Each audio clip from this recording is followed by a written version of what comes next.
Entonces lo van a empezar a ver en muchas partes. ¿Por qué? Porque es un concepto que poco a poco va a ir tomando mucha más importancia, tanto en los medios como en los individuos y en las sociedades. Esto viene de un concepto que está empaquetado, es una herencia de esto que es la posmodernidad. ¿Y por qué posmodernidad? Porque es algo que viene justo después de esta época de la modernidad, donde existía un gran metarrelato. Para los amigos o los que ya están inmersos en este contexto, simplemente le quitaron la T y lo empezaron a llamar simplemente posmodernidad y empiezan a agruparlo dentro de un contexto eh, donde tienen un aspecto cultural muy marcado, el cual va a rechazar la idea del modernismo, la cual buscaba el progreso y la implementación de las nuevas e innovadoras formas de expresión y métodos de creación. ¿Ya? ¿Por qué empezó a rechazar eso? Porque esa modernidad empezó a implementar un relato único, una visión única. Todos estábamos viendo esta misma foto. A todos nos decían tienes que crecer, tienes que educarte, tienes que encontrar una pareja, tener un hijo, tener un trabajo estable, hacer carrera en la misma empresa y luego de eso criar a tu hijo, a tu familia, tener una casa, tener un perro, dos gatos, un auto, ver de vacaciones en tal fecha y todo básicamente en el mismo orden. Y ese gran metarrelato era el cual se les imponía a todas las sociedades, a todas las personas de todas las sociedades. Y por un tiempo funcionó bastante bien. El punto es que en algún momento, ya a finales del siglo XXI, XX, empezamos a encontrar de que dejó de funcionar en determinadas sociedades. Los países del primer mundo dejó de funcionar, en los países del segundo mundo también dejó de funcionar, y el tercer mundo, ni hablar. Aquí nos llegó algo que era el tardo modernismo, que se empezó a mezclar ya con estas ideas de la globalización y de la posmodernidad. Y se estarán preguntando quizás, ¿por qué Alexis me está hablando de esto en una charla de diseño? Y bueno, se los quiero dejar como un contexto que viene a explicar el qué nos está pasando como sociedad. ¿Por qué? Porque ese metarrelato, que no se aplicaba a todos por igual, empezó a fragmentarse. Y empezamos a entender de que había múltiples perspectivas del mismo relato. Había gente que le funcionaba, gente a la que no, gente a la que lo intentaba y fracasaba, gente que lo intentaba y llegaba a alcanzar solamente la mitad, y eso se traducía en múltiples interpretaciones de esa misma realidad, de ese mismo metarrelato, lo que nos llevaba a nosotros, a cada uno, a tener una visión muy diferente de ese metarrelato completo que se nos estaba imponiendo. Eso nos llevó a entender de que, claro, si la realidad está fragmentada, queda como a una condición de interpretación del individuo, o sea, pasa a ser subjetiva esta realidad, y al ser subjetiva, yo mismo la puedo construir, yo mismo la puedo redefinir, y con eso puedo también reinterpretar todo lo que tengo a mi alcance. Y la posmodernidad se cuelga de eso, dice, existen múltiples interpretaciones de un hecho, existen múltiples formas de enfrentar una vida, y por extensión yo puedo construir mi propio camino. Y vemos cómo aparece el yo en la narrativa. Entonces, al tener esta multiplicidad de formas de ver el mundo, que pasa a ser tan variada como la cantidad de personas que hay en la Tierra, ya no existe una única verdad, ya no existe una única historia, y ya no existe un único objetivo de vida. Y tampoco existe un orden. Si se fijan antes, uno leía un libro, y para llegar a la página 1 a la 50, había que pasar por 49 páginas, una a una, o saltándoselas varias en un bloquecito, pero teníamos que tener la experiencia de pasar las páginas para llegar a las 50. Hoy en día, con Internet, apareció el concepto de contacto, y yo puedo numerarlas, 1, 2, 3, 4, 5, y yo perfectamente podría llegar del home hasta el 5, que viene a ser servicios, sin necesidad de pasar por las páginas intermedias. Y eso es un shortcut que en vez de llegar en 5 puntos, llegó solamente en 2.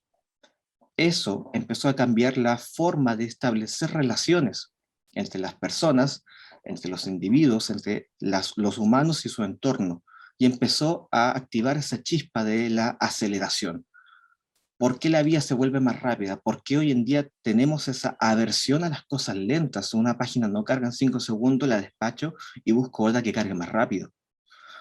Entonces, ahí vemos cómo con esta fragmentación del relato empezó a exaltarse el individuo por sobre todo, y por extensión también esas necesidades, esas búsquedas propias de la felicidad, que en el fondo son ese gran metarrelato que buscaba que fueses feliz con tu familia, ahora cambia a algo que yo creo que puede hacerme feliz a mí.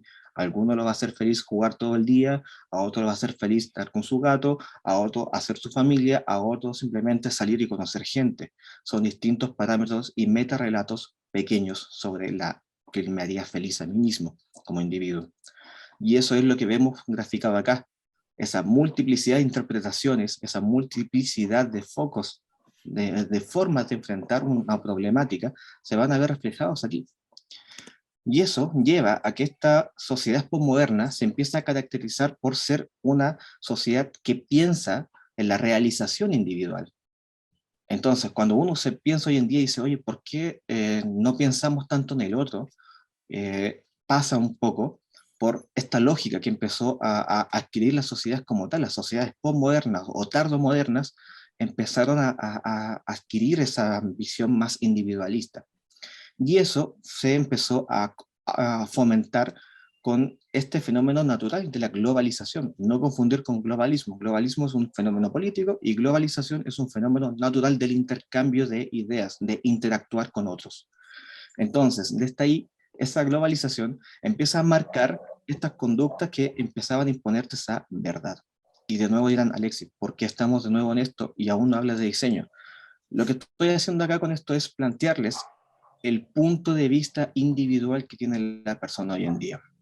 Yo no voy a tomar un café porque yo quiera, digamos, proyectar que estoy disfrutando un café, sino que en realidad lo que yo estoy haciendo es validarme a mí mismo por medio de la proyección de que estoy disfrutando un café, porque lo hago para mí, para yo sentirme bien conmigo y porque también me genera dopamina el feedback de que la gente dice, oye, estoy tomando ese café y me hace sentir bien por dentro. Entonces, esa visión que viene de la posmodernidad la empezamos a heredar y a hacer de forma inconsciente en todas las cosas con las que interactuamos. Vamos con una historia curiosa. Aquí yo le presento tres ciudades que me encantan. Santiago de Chile, la ciudad donde nací. Luego está Madrid, la capital de España, y Tallinn, que es la capital de Estonia. Y todas comparten algo, además de mi cariño por ellas, que todas son las capitales de sus respectivas naciones. Todas comparten un espíritu emprendedor y, por supuesto, tienen a Chile en común. ¿En qué tienen a un filito que está en el sur del mundo? Bueno, lo tienen en común en que en Chile hace 10 años empezó con el programa Startup Chile, que era un hub de incubación de empresas que le resultó muy bien en su momento. Y España y Estonia dijeron, oye, estos tipos al fin del mundo están haciendo algo bien. Veamos qué es lo que están haciendo bien y lo que no, y mejoremos lo que no están haciendo bien. España lo hizo a su ritmo y Estonia, una nación que estaba más preparada en el sentido de que ya era digitalizada, dijo, ok, me sirve, tomó las cosas que voy a mejorar y lo hizo. No es el sistema perfecto, pero sí es un sistema estable y funcional. Entonces Estonia hizo ese cambio. ¿Y qué fue lo que entendió? Estonia, con 1.200.000 habitantes, dijo, o sea, tenía una condición especial. No tenía grandes autopistas para conectar el país, pero sí tenía internet gratuito para toda su gente, y el 99% de los trámites de Estonia se hacían en línea. La gente no tenía que salir de su casa tapado en nieve o con los abrasadores de 20 grados de calor que hacen en verano. No tenía que salir a una oficina del Estado a hacer un trámite. Lo hacía simplemente en línea desde su computador con su tarjeta de residente, digo, su tarjeta de residente. Estonia descubrió que ese servicio, que ellos eran un proveedor de servicios. Entonces ellos entendieron que ellos le daban un servicio que era seguridad jurídica y facilidad para hacer los trámites a todos sus ciudadanos desde su casa. Y que habían casos de estonios que trabajaban en el mundo digital y se iban a vivir a otros países y seguían facturando, haciendo todas sus cosas desde Estonia, pero de forma remota.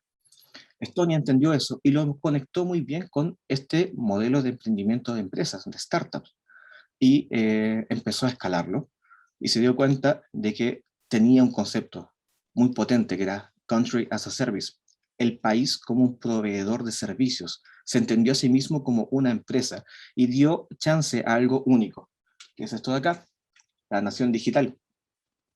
Hoy en día yo puedo ser, bueno, soy un orgulloso residente por lo mismo, porque te plantea crear tu empresa, te da una identidad digital para crear empresa en Estonia sin pisar Estonia físicamente. Tú lo puedes hacer para crear una cuenta bancaria, pero también para hacer otro tipo de cosas, por turismo. Pero no es obligación pisarlo para crear una empresa allá, solamente basta con que vayas a retirar tu tarjeta, que puede ser perfectamente a Madrid, y en función de eso operar remoto desde Estonia. Tiene muchos beneficios y lo único potente, o sea, lo único más destacado que yo diría que es lo que se podría proyectar de acá es que te da seguridad jurídica y papeles simples para hacer las cosas en Estonia. Pero aquí el punto no es lo beneficioso que es hacer una empresa en Estonia. Aquí el punto es la puerta que abre Estonia hacia el mundo. Se convierte en la primera nación digital. La primera nación donde yo, o alguien que no es millonario, alguien que vive del freelance, alguien que vive de tener trabajo y además tiene un pequeño emprendimiento, sin tener grandes acumulaciones, no soy Rockefeller, ahora puedo elegir el país sobre el cual yo voy a operar sin que me rompan tanto a impuestos, como lo que pasaría en Chile. Y eso abre una puerta enorme porque estamos hablando de una nación digital, una nación líquida que puede darse el lujo de tener a todos sus miembros en distintas partes del mundo. Y eso, si lo escalamos en futuro, y entendiendo que la empresa, el país ya se entiende a sí mismo como una empresa, puede empezar a competir con pequeñas naciones como Apple, como Amazon, como Microsoft, como Samsung, que en un tiempo más, a medida que sigan creciendo y sigan desarrollando su tecnología y su ecosistema empresarial, perfectamente podrían ser dueños de un pedacito en Marte, en la Luna, y ser tus propios países digitales que ofrezcan estos servicios a las personas. Entonces, esta brecha que abre acá Estonia es muy potente porque nos dice, ok, yo te reconozco a ti individuo que tienes esta visión fragmentada y te voy a agrupar, porque es una de las cosas que pasa cuando se produjo esta fragmentación del relato. Si se fijan o se recuerdan, en los 90 estábamos llenos de subculturas. Estaban los góticos, estaban los metaleros, estaban los punkies, los skinheads, estaban, no sé, los raperos, y todos tenían como su tribu urbana y tenían sus subcategorías, no sé, en el gótico estaban los románticos, estaba el industrial, estaba el metal, el doom metal, y cada uno se iban identificando entre sí, pero se agrupaban desde el individuo, se agrupaban por cosas que tenían en común, ¿para qué? Para visibilizarse, para apoyarse. Stone hizo básicamente lo mismo, solo que lo hizo a otro nivel, a un nivel de desarrollo de ideales. Y en función de eso, está abriendo esta puerta poderosa para hacer una contraola a lo que viene a ser esta posmodernidad que empezó a fragmentarlo todo. Y estamos en una fase de agrupación de individuos que tienen cosas afines para poder hacer interacciones más grandes. Entonces, esto que puede sonar muy novedoso, pasa a ser algo inesperado, o sea, no es algo inesperado dentro de esta tendencia post-ultramodernista, porque ya vemos aquí este ultra, estamos yendo un poco más allá, estamos saliendo de esa brecha de la posmodernidad para meternos de lleno en esta siguiente ola, en esta ola de expansión, donde nos vamos a reagrupar en función de los intereses y proyectos de vida de el individuo, no de el colectivo. Y esto fue una movida muy inteligente porque ellos ya tenían resuelto ese tema de proveer servicios y además encontraron un nuevo nicho, gente que quería más libertad. Y eso encaja mucho en lo que ya Bauman planteaba en su libro Modernidad Líquida, en el cual él planteaba que las sociedades han ido diluyendo al punto en que ya todas las entidades que tenían algún tipo de poder empezaron a perderlo, porque se fueron erosionando por el paso de los cambios de pensamiento y de las actividades de las personas. Esa modernidad líquida derivó a una sociedad del consumo. Y esto tiene luces y sombras. Una sociedad del consumo puede ser tan buena como que podemos verla, que las empresas y las personas se van a esforzar por dar siempre el mejor servicio para la gente, para sus clientes, y con ello retroalimentarse y seguir desarrollándose. Y por otra parte, el lado negativo es que pueden caer en todos los abusos de los monopolios y las malas prácticas que tienen las grandes empresas. Así que en ese sentido les pido quédense neutral. Vamos solamente con el concepto de social consumo sin llevarlo hacia algo positivo o negativo. Hoy en día, este ser humano 100% orgánico trata a todo como si fuese un producto de consumo. ¿Bien? Y ese producto de consumo lo vemos que se aplica a todo. Se consumen las personas, un producto alto en dopamina. Se consumen las experiencias, un producto alto en serotonina. Y se consumen también los estilos de vida, otro producto altísimo en dopamina. cada una de estas acciones, sean tangibles o intangibles, como es una experiencia, van a tener una recompensa neurobiológica en nuestro cuerpo. Y esto nos lleva a que en esta cultura de modernidad líquida, donde todos nos consumimos, ya no hay clientes a los cuales obligarles a hacer cosas, sino que en realidad hay clientes a los que hay que seducir. ¿Y qué pasa con la seducción? La seducción puede tener dos propósitos, un consumo inmediato o un consumo de largo plazo. ¿Cuáles son las más sanas? Son las de largo plazo. Entonces buscamos, por medio de esto, modernidad líquida, seducir a los clientes. ¿Para qué? Para desarrollar una relación afectiva. Para Guy Debord, la sociedad del consumo, una cultura del consumo, va a primar la incertidumbre, el miedo, la falta de madurez, lo burdo y lo ridículo, y va a tener un gran peso para condicionar al individuo. No se asusten, esto Guy Debord lo dijo hace muchísimas décadas y bueno, lo que vemos hoy en día simplemente es un reflejo de estas cosas que ya se veían venir desde la filosofía. Hoy en día tenemos este culto a la satisfacción inmediata, donde muchos de nosotros ya hemos perdido esa capacidad de esperar. De hecho, lo que estoy haciendo ahora es totalmente intencional. Muchos de ustedes dirán, ya, Alexis, por favor, háblame de diseño, háblame de la experiencia como servicio. ¿Por qué aún no llegamos a ese punto? Porque quiero sentar las bases de cómo estamos actuando hoy en día y probando un punto. Hay mucha gente que está siendo impaciente con este tipo de introducciones. A muchos nos ha pasado, con comida nos ponemos muy salvajes. ¿Por qué no me llega la comida? ¿Por qué el ejecutivo no responde mi pregunta? Yo soy su cliente, tiene que responderme ahora. ¿O por qué esta página no carga, muy lenta? Oye, necesito una respuesta ahora. Buscamos siempre una recompensa inmediata a nuestras acciones y nos hemos acostumbrado a eso.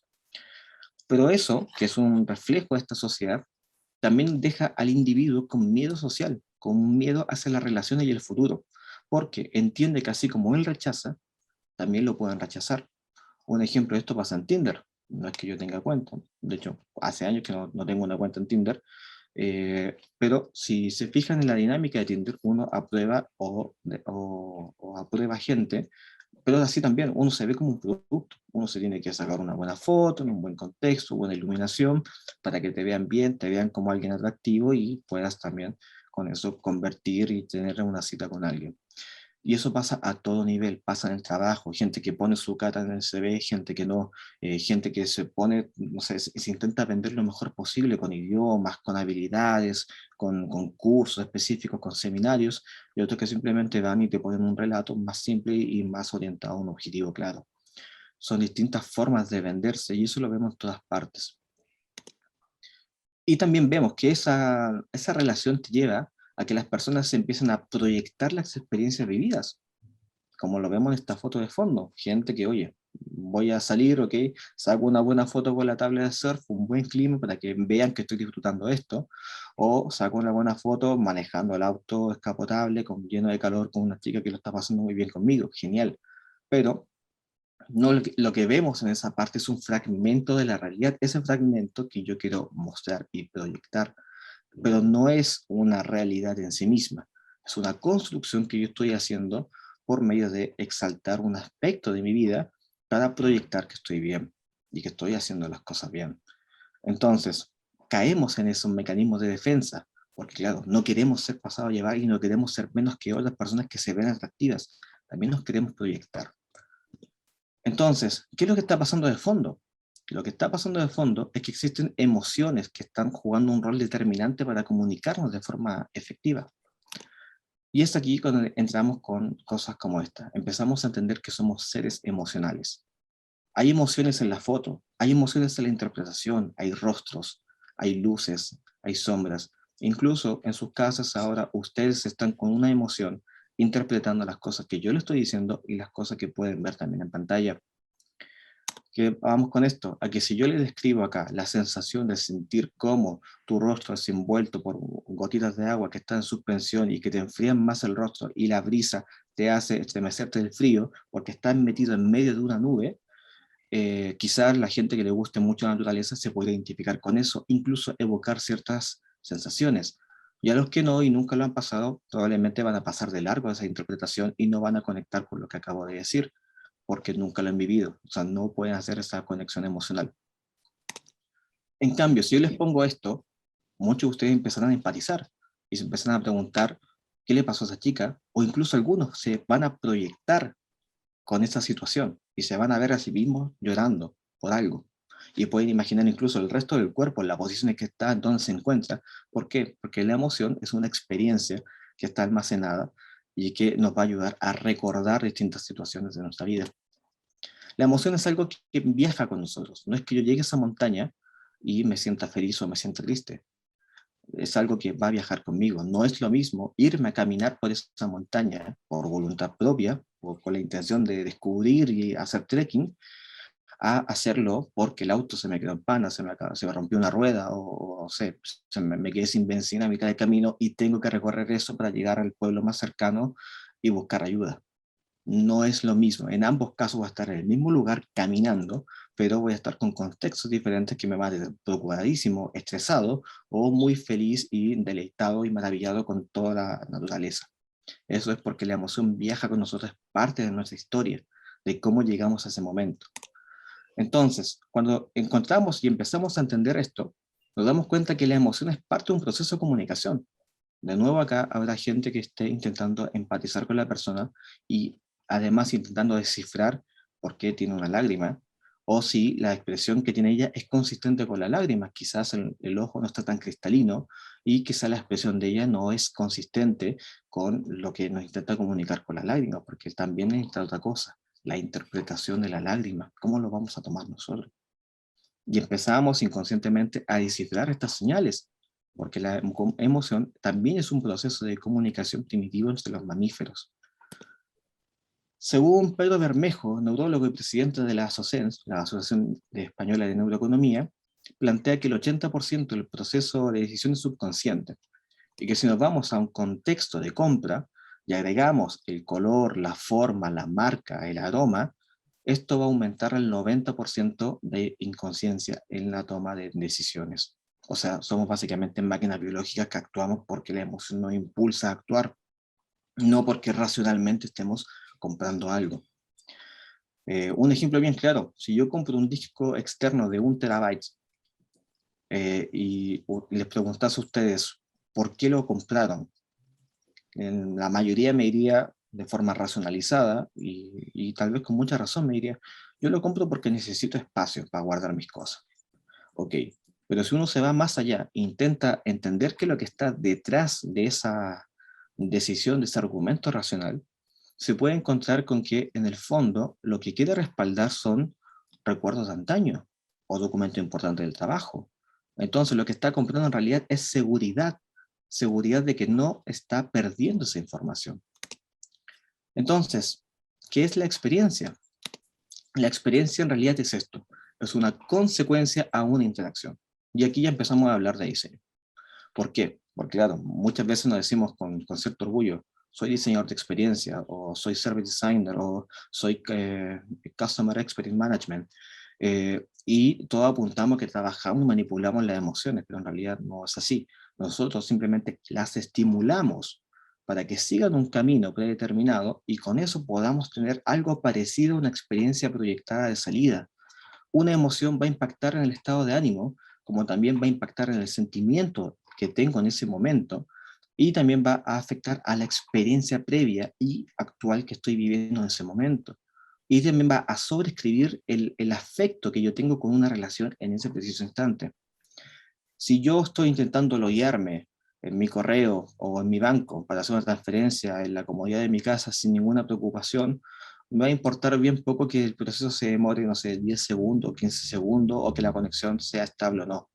Pero si yo estoy a punto de, no sé, comprar algo en la calle o voy a un local y quiero pagar y la conexión se demora más de 10 segundos y veo que hay una fila y veo que hay gente que está incómoda porque el proceso no se completa y no sé qué voy a hacer porque no tengo más efectivo, ahí ya pasa a ser un contexto completamente diferente y yo cambio el afecto que tengo relacionado a esa experiencia y voy a pasar a odiar a la empresa que facture o que procese ese pago. ¿Por qué? Porque falló en un momento en el que no tenía que fallar. Entonces, esto nos va a decir el poder que tiene la emoción, el poder que tiene la emoción para cambiar nuestro sesgo, nuestra forma de entender el mundo como individuo. Y es por eso que la experiencia siempre va a ser un resultado de una interacción. Yo interactúo con un mouse, tengo una experiencia.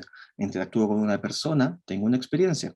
interactúo con el entorno, con un aroma. Muchas veces uno va al supermercado y siente el olor a café o siente el olor a pan y se activa y dice, oh, qué rico, me dio hambre, y se compra el pan y se compra el café. ¿Por qué? Porque se activó por medio de una emoción para tomar una acción. Recuerden, emoción viene de emovere, un impulso para la acción. En el modelo del Active Interaction Model, valga la redundancia, en este framework de trabajo, establecimos que existen tres grandes pirámides, y todas con sus fundamentos teóricos. Las primeras dos son, o sea, la primera pirámide tiene que ver con las necesidades humanas, y hablamos de aquí de Maslow, y también hablamos de Clayton Alderfer, el cual plantea que el humano tiene necesidades y que son modulares, según la circunstancia. Por otra parte, el producto o un servicio, tomamos el modelo de Aaron Walter, que dice que un producto necesita ser funcional, confiable, utilizable y agradable para poder interactuar adecuadamente con una persona. Y aquí también vemos que Don Norman nos dice, ok, en su libro Emotional Design, nos dice, una persona interactúa de tres maneras frente a cualquier interacción. Frente a cualquier estímulo va a tener una respuesta visceral, una conductual y una reflexiva. Entonces, ¿qué es lo que tenemos acá? Con solamente estas dos pirámides y estos cuatro modelos teóricos de interacción, vamos a tener precisamente eso, una interacción que nos va a dar de respuesta una experiencia. Y esa experiencia va a ser mayor o menor en función de qué tan resuelto está el producto, en qué momento estaba la persona, con qué necesidades estaba cuando interactuó con eso, y cuál fue su interpretación de esa interacción. La tercera pirámide apunta hacia la relación afectiva de corto y largo plazo, que está basada en el Emotional Signature de Beyond Philosophy, que plantea que existen 20 estados emocionales que se traducen en cuatro grandes clústeres que pueden potenciar o destruir una relación afectiva de corto y largo plazo. Lo que encontramos en el tiempo es que cuando un producto, independiente del nivel en el que se encuentre, no tiene un significado, se puede hacer bien poco para que el producto sea algo que genere una relación afectiva positiva. En cambio, cuando tiene significado y aplicamos experiencia de usuario para resolver todas las dudas que pueda tener, darle seguridad a la gente, lo vamos a sacar del clúster de instrucción y lo vamos a mover a atención. Y por extensión le vamos a dar utilidad a este servicio o a este producto. Cuando para un humano, una persona, algo que usa tiene un significado y además tiene utilidad, automáticamente tiene mi atención. Entonces, ¿qué hace el Server Designer? Los toma de este clúster de atención y les da un propósito. Y si logra darle un propósito de forma adecuada, lo saca de esta zona de corto plazo y lo lleva al clúster de recomendación, donde aquí experiencia cliente puede decir, ok, tengo un producto que tiene una utilidad y además tiene un propósito, entonces a mí me toca darle la capa de trascendencia y con eso trabajamos la relación a largo plazo. Un ejemplo simple podría ser, oye, yo vendo sillas, ok, ¿qué significa esa silla? Bueno, la silla puede significar un apoyo, puede significar un respaldo, puede significar un lugar de comodidad para tu trabajo. Ah, perfecto, ok, tiene un significado. ¿Qué utilidad tiene? Ah, bueno, esta silla además es ergonómica, se va a ajustar a tu cuerpo y te va a dar comodidad, no hace ruido y le puedes desplazar a todas partes con ella. Ah, perfecto, también tiene utilidad. Y ahora bien, ¿cómo lo convenzo? ¿Cómo le doy más argumento para que se quede conmigo en el tiempo y cuando tenga que cambiarla, piense en mí y no en la competencia? Ahí está el tema del propósito. Y quizás ahí yo puedo cargarle con el discurso y decirle, mira, si además tú compras esta silla, tú estás ayudando a la fundación de personas que tienen escoliosis lumbar. Y a ellos les regalamos sillas y también aportamos parte de la venta para que puedan hacer tratamiento a la gente que tiene escoliosis lumbar. Y probablemente muchos de los usuarios que compren esta silla ya tengan escoliosis lumbar o lo hayan tenido y también digan, oye, esto me interesa y puedo ayudar a otras personas como yo. O sea, se identifican con este propósito y con eso le damos trascendencia. ¿Y qué es lo que estamos haciendo acá? Simplemente entender qué tipo de relación afectiva existe entre el humano y el objeto para poder agregarles atributos que van a conversar con su narrativa individual para poder proyectar una relación. Entonces, si nos vemos acá, si nos ponemos a fijar en qué cosa está pasando aquí detrás, en el fondo, lo que tenemos que hacer es tratar a las personas como una relación humana con otra. Así como yo cuido a mi pareja, yo puedo cuidar a mi cliente. Entonces, yo tengo que invertir tiempo, tengo que trabajar la confianza y compartir momentos de calidad con ellos. Si yo tengo una relación y solamente me preocupo de enfocarme en la confianza y descuido el tiempo o descuido los momentos de calidad, simplemente tengo a un buen conocido. Pero si le dedico tiempo, voy a tener un buen amigo. Y si le dedico además a compartir un momento de calidad, a hacer presencia presente, tengo una relación de familia. Y esos lazos son mucho más difíciles de desechar cuando salga un nuevo iPhone, cuando salga un nuevo producto que venga a hacerme la competencia. ¿Por qué? Porque ya no va a ser solamente competir por precio, por competir por forma o por funcionalidad, sino que además va a ser competir por las cantidades de experiencias que yo llevo con esta marca en mi vida. Es por eso que a muchos que siempre han tomado Coca-Cola les cuesta cambiar a otras marcas, porque ya Coca-Cola tiene historia con ellos, y no solamente con ellos, el punto que también tiene con sus padres y con sus abuelos. Ven fotos de antaño y se ven con la marca de la Coca-Cola en la mano. Lo mismo pasa con Apple o con otras marcas que han desarrollado puntos importantes en nuestras vidas y nos van acompañando al punto que ni siquiera nos cuestionamos dejarla cuando hagan las cosas mal. Entonces, el punto con esto es, y de todas estas pirámides y de todo este framework, es desarrollar esas relaciones afectivas entre este humano y el producto o servicio, que en el fondo es una personalidad más, una marca. Entonces, tenemos que preocuparnos precisamente de las dos primeras pirámides, la fase uno y la fase 2. Entender las necesidades de la persona, esta necesidad humana, ¿para qué? Para dar un buen producto o servicio que fomente una historia en común.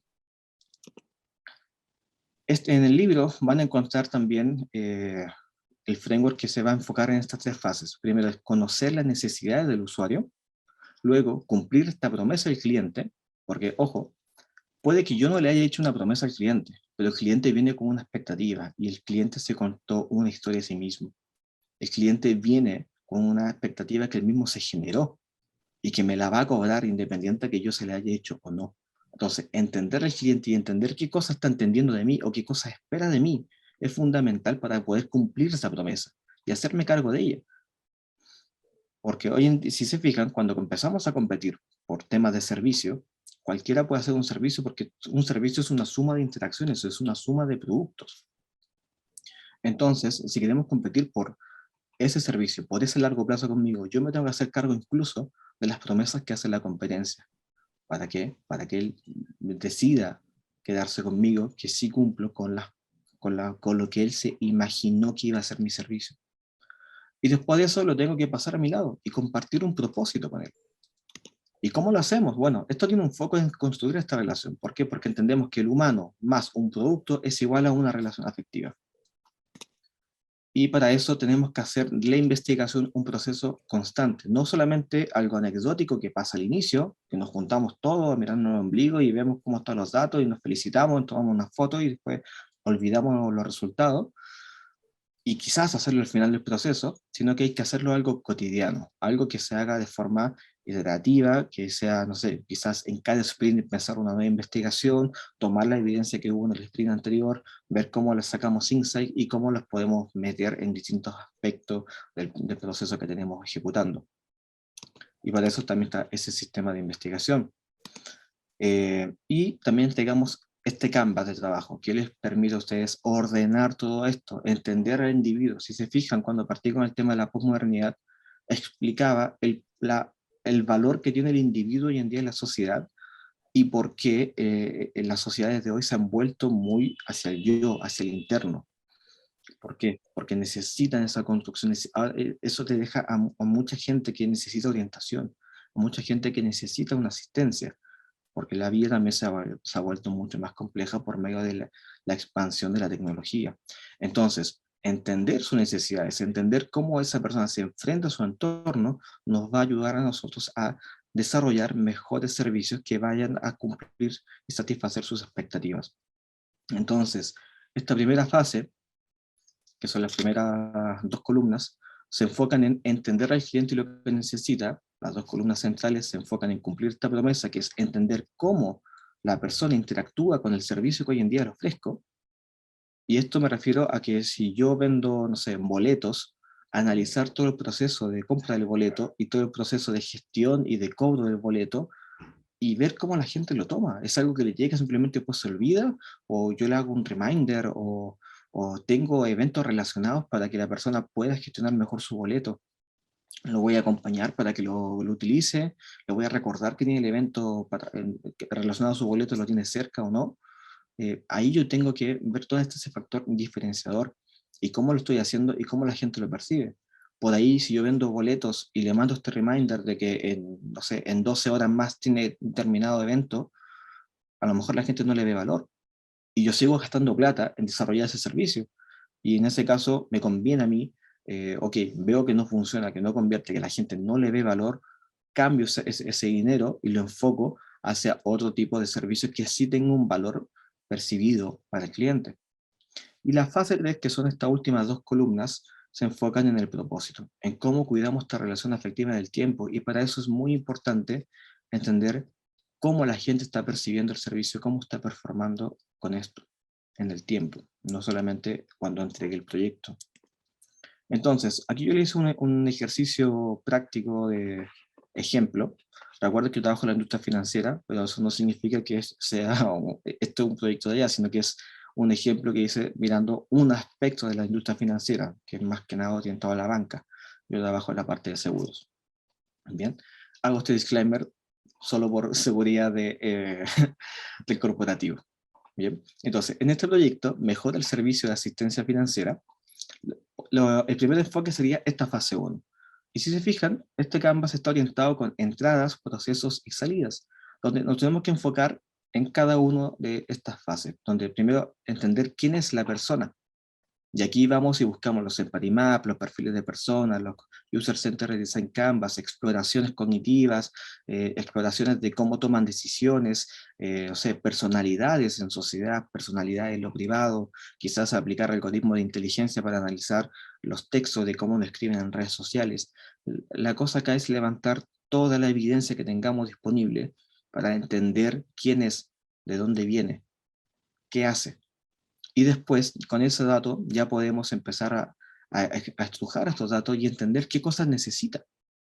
Aquí podemos hacer exploraciones psicográficas, aplicar Lean Research, exploraciones conductuales con ellos, establecer su esquema mental, reporte de limitaciones físicas y fisiológicas, porque claro, no siempre vamos a estar trabajando con gente que está perfectamente habilitada.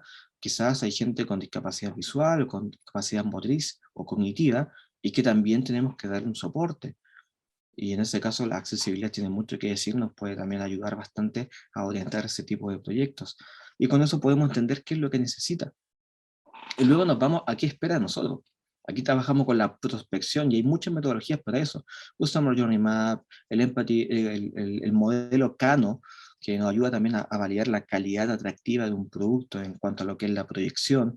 Podemos también hacer un benchmark competitivo, aplicar Empathy Maps o explotación de necesidades por medio de entrevistas uno a uno. Y bueno, cuando ya tenemos esas tres preguntas resueltas con toda la evidencia en la mesa, ya podemos sentarnos a entender al cliente. Y ahí podemos enfocarnos en estas últimas preguntas que son, ¿sabemos cuáles son sus necesidades y cómo toman prioridades según diferentes contextos? Y así vamos a seguir respondiendo esto. En este caso de ejemplo les puse un par de respuestas que podríamos darle a esta fase. Ok, ¿quién es el cliente? Bueno, aquí tengo su perfil de persona y aquí tengo un par de exploraciones que hice en la calle, en terreno con ellos. ¿Qué necesita? Bueno, descubrimos que por medio de estas entrevistas y estas exploraciones y estos perfiles, entendimos que esta gente necesita un servicio que esté a su alcance y que también necesita que se demuestre una preocupación por asesorar, no solamente asesorar por asesorar, porque es modo asesorar o porque el gerente le pidió que asesoren, no, que exista una preocupación que se perciba legítima para que la gente sea asesorada. En cuanto a qué espera, en base a estos mismos datos que levantamos, ya podemos responder y decir, ok, lo que busquen, o sea, que lo busquen a la persona para ayudar, porque está desorientado, muchas veces ni siquiera sabe que necesita ayuda en esta industria financiera. Entonces, lo vamos a ayudar, lo analizamos y vamos a ayudarlo cuando lo vemos orientado. Y también vamos y le explicamos las cosas con calma, no apurados, no con tecnicismo.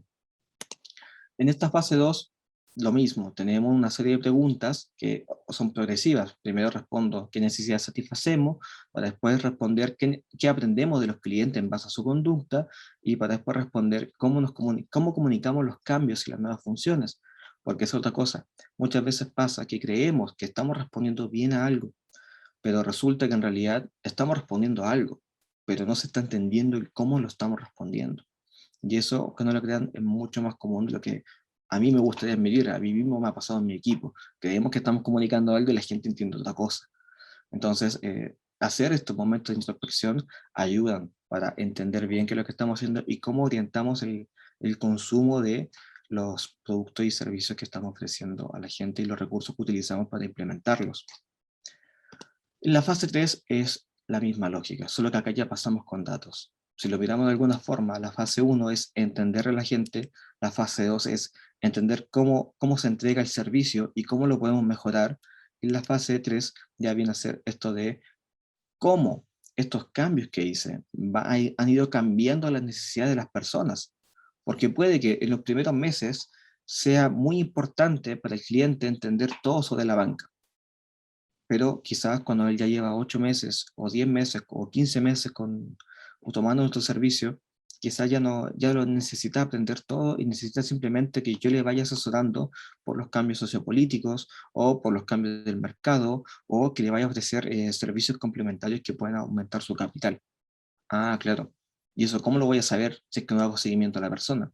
Es esta fase la que me diría en qué momento la gente va a cambiar su necesidad primaria para ser resuelta por un servicio nuevo o complementario al que ya le estoy ofreciendo.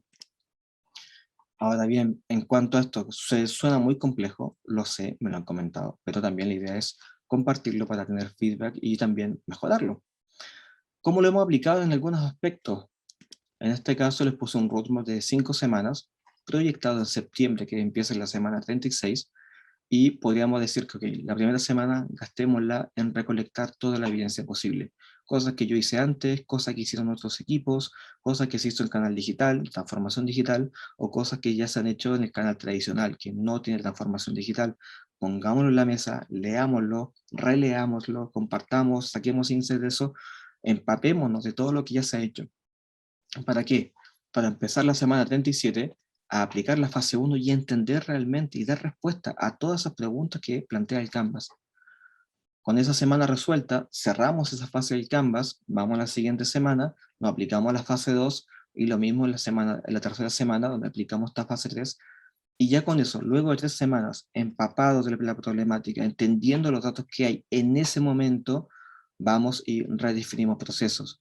En este caso, redefinimos el proceso de asistencia financiera, redefinimos el proceso de bienvenida y redefinimos el proceso de acreditación, que puede ser, en este caso hipotético, asistencia financiera viene a ser el post-venta luego de que alguien se cambió de asesor financiero. Entonces, a lo mejor para que se acrediten los fondos, no es que el banco o la entidad financiera tenga la plata ahí como tal, la tiene invertida en fondos que son con ciertos periodos y los tienes que hacer efectivo o generar una bolsa para poder canjearlo en el tiempo y hacer la transferencia a otra entidad. Entonces eso tiene un proceso de bienvenida que muchas veces puede ser engorroso, o el mismo proceso de acreditación que puede ser por debajo y la gente nunca lo va a saber y solamente se va a enterar cuando tiene un problema de que se acreditó y no llegó su plata. Entonces esas cosas se tienen que transparentar para fomentar la confianza por medio de bajar la incertidumbre y mostrar una asistencia que digamos es permanente y natural. Así que, bueno chicos, espero no haber tomado mucho tiempo, espero haber dejado muchas dudas. Yo creo que eso es lo más bonito de esto, plantearles dudas, plantearles contextos y que ustedes mismos luego salgan a validar todo lo que yo les he dicho, porque esa es verdad. Al momento que se vaya a dormir, ahí va a haber una especie de grupier en sus cabezas que va a estar haciendo un filtro de todas las cosas que escucharon en el día. Y va a decir, esto que dijo Alexis, no, no le creo. Ah, pero esta cosita puntual sí me aporta valor y me lo guardo. Y así, quizás, todo este rato que estuve hablando, su grupier mañana les va a decir, ok, de todo lo que escuchaste ayer, olvidé el 90%, me faltaba espacio para la memoria, así que te dejé el 10% que son como el resumen, y quédate con eso, bancátela y ves tú si puedes hacer algo con eso, y eso te lo va a decir tu cuerpo biológico todos los días con todas las cosas que te pasan. Así que espero que al menos el 10% de lo que les comenté acá resista mañana, y bueno, cualquier duda que tengan, estoy 100% disponible para todo. Así que chicos, gracias por la paciencia, por escucharme. Muchas gracias.